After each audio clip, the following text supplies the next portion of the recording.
Meu nome é Andreia Proença de Castro, sou aluna da Uninter do Polo de Cachoeira do Sul e curso Psicopedagogia. O portfólio dessa fase é sobre o povoamento de Cachoeira do Sul.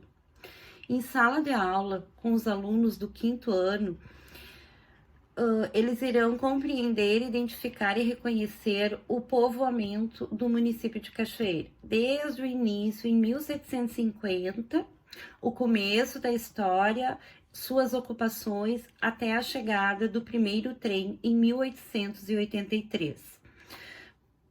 Para reterem na memória, irei separá-los em grupo para jogar a aventura do povoado de Cachoeira. Após, irei explicar como funciona o jogo. Distribuir aleatoriamente pelo tabuleiro as 9 cartas com o texto virado para cima. Então, essas são as cartas que a gente vai distribuir aleatoriamente sobre o tabuleiro. Embaralhar as cartas asteriscos, as cartas asteriscos são essas, né? A gente vai embaralhar e posicionar ela em pilhas virada, com o texto virado para baixo. Cada jogador vai escolher o seu peão, né? Cada peão vai ter uma imagem. Após eles escolherem o peão, eles vão escolher uma regra para definir quem vai começar o jogo. O jogador parte da casa inicial, onde foram colocados os peões.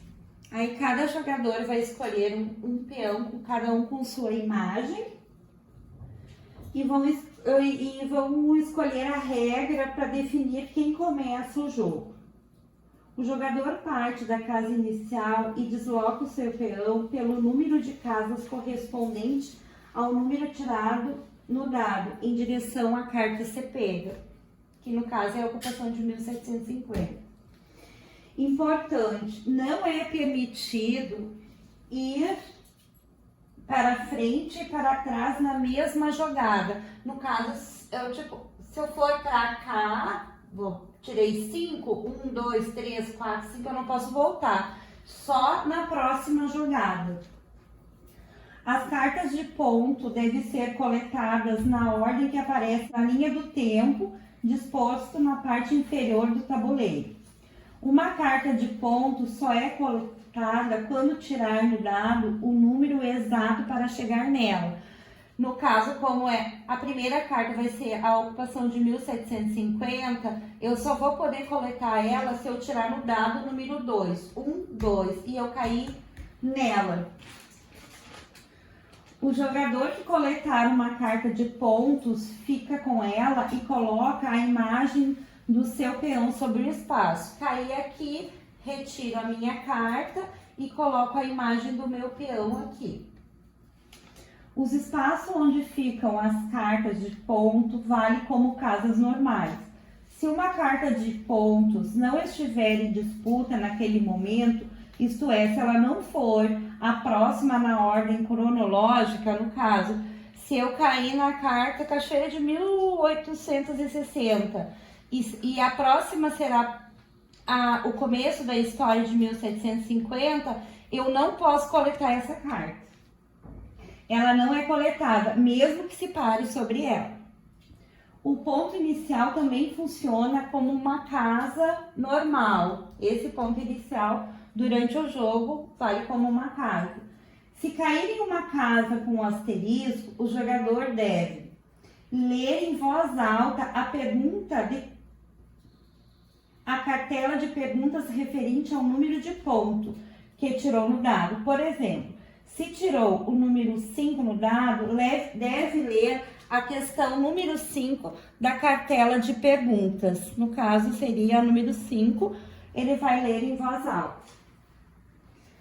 Pegar uma carta asterisco do alto da pilha.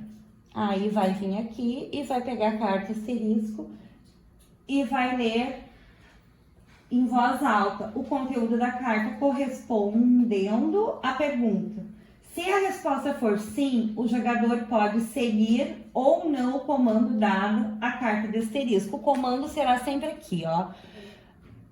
O comando aqui é perca uma rodada. Então, ele vai ler, né, o conteúdo da carta e vai obedecer o comando. E se for não, o jogador é obrigado a cumprir o que a carta determina. A carta asterisco deve ser colocada sobre a pilha de onde foi retirada. Aí vamos colocar de volta, né, embaralhando. As cartas com triângulos e estrelas são usadas em alguns comandos das cartas asterisco. Então, são esses espaços aqui, ó. Quando caírem aqui, aqui na carta asterisco vai ter o comando. O jogador pode usar o túnel como atalho sempre que conseguir mesmo que seja conveniente. Aqui no caso é o túnel, né, gente? Sai aqui e pode entrar lá. Vence o jogador que conseguir somar maior número de pontos quando se completar a linha do tempo do tabuleiro. Então, depois que se completar toda a linha do tempo, acaba o jogo, vão pegar e vão somar. Aqui embaixo tem o número da pontuação, aí cada um vai somar o seu ponto, que fizer maior ponto, ganha o jogo.